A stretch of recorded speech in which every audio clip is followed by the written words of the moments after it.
မာတို့ပိုလန်တီကအာသာနီနဲ့ထိမ့်မှတ်နေနဲ့အเจ้าမှာရှိတဲ့ကလေးတွေကိုအာသာနီနဲ့ပတ်သက်တဲ့မိန်းကလေးတွေမေးပြီးတော့မော်လက်ဆောင်ပေးမဲ့အစီအစဉ်လေးပဲဖြစ်ပါတယ်ရှင်။မလေးမမိန်းကလေးမေးလို့ရလားရှင်။ရရနော်။မလေးအာသာနီနဲ့ကိုသိလား။ဟုတ်ပါ။ဘယ်နေ့လဲညီမလေး။ဟုတ်။ဒါလား19ရက်ဟုတ်တယ်နော်။အဲ့ဒါမတို့ပိုလန်ဘက်ကလေးဆိုင်လေးကိုသိလားညီမလေး။သိရနော်။မတို့ပိုလန်ဘက်ကလေးဆိုင်ကလေဘာမော်လေးကိုကြိုက်လဲ။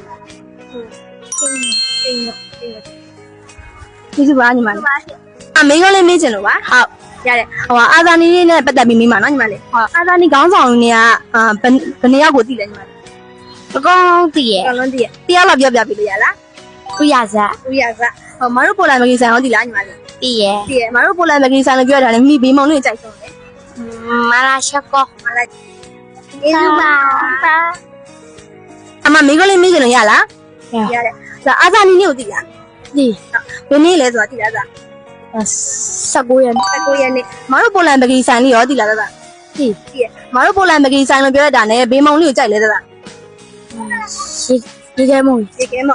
မလက်ဆောင်လေးပေးမယ်နော်သားကျေးဇူးပါ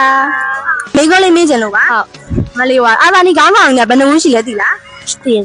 ဘယ်နှဦးလဲညီမလေးကိုမတို့ပိုလန်ပကီဆိုင်လေးရောသိလားညီမလေးသိရဲ့မတို့ပိုလန်ပကီဆိုင်ပြောထားတယ်မလေးဘာရတာလေးကြိုက်လဲချောကလက်ခြေကဲမောင်လေးလားညီမလေးဟုတ်ဒီကူပါဒီလိုလေးမေးချင်လို့ရလားရအာသာနီနဲ့ရောသိလားဗျာ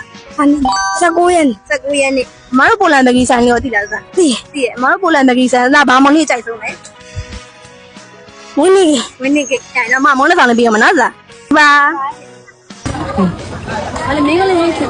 အာသာနီနဲ့ရောသိလားဟုတ်သိပါတယ်ဒီနေ့လေးလိုက်ပိုလန်ဆိုင်ရောသိလားဟုတ်သိပါတယ်ဒီလေပိုလန်ပြောရတယ်ဘာသာလေးကြိုက်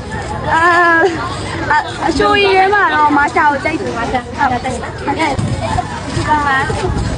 သိလားဟုတ်သိဒီနေ့နေလေချက်19ရက်နေ့ဟုတ်ရတယ်ဒီလားလေလားဒါလည်းဒီလားဒီလားမတို့ပိုလန်မဂီဆိုင်ရောသိလားဟုတ်သိရမတို့ပိုလန်မဂီဆိုင်ဘာမှမကြိုက်ဘူးဒီကမောရမမောင်လည်းဆောင်လည်းပြရမလားဒီပါ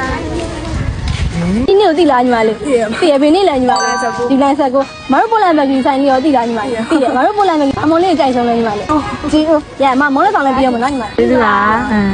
ဒီနေ့သိလားသိရဘယ်နေ့လဲ19ခုလိုက်အာသာနီခေါင်းဆောင်ကြီးဘယ်နှဦးရှိလဲတော့သိလားဟိုတဦးလောက်ပြောပြပေးလို့ရလားရှင်ပြောပါစမ်းမတို့ပိုလန်ဘက်ကဆိုင်လေးရောသိလားသိရမတို့ပိုလန်ဘက်ကဆိုင်မောင်လေးကိုကြိုက်ဆုံးဒီကဲမအမောင်လည်းဆောင်လည်းပြရမနော်ကျေးဇူးပါဟောလေးတာနီနေ့ကိုသိလားသိဒီနေ့လေးညီမ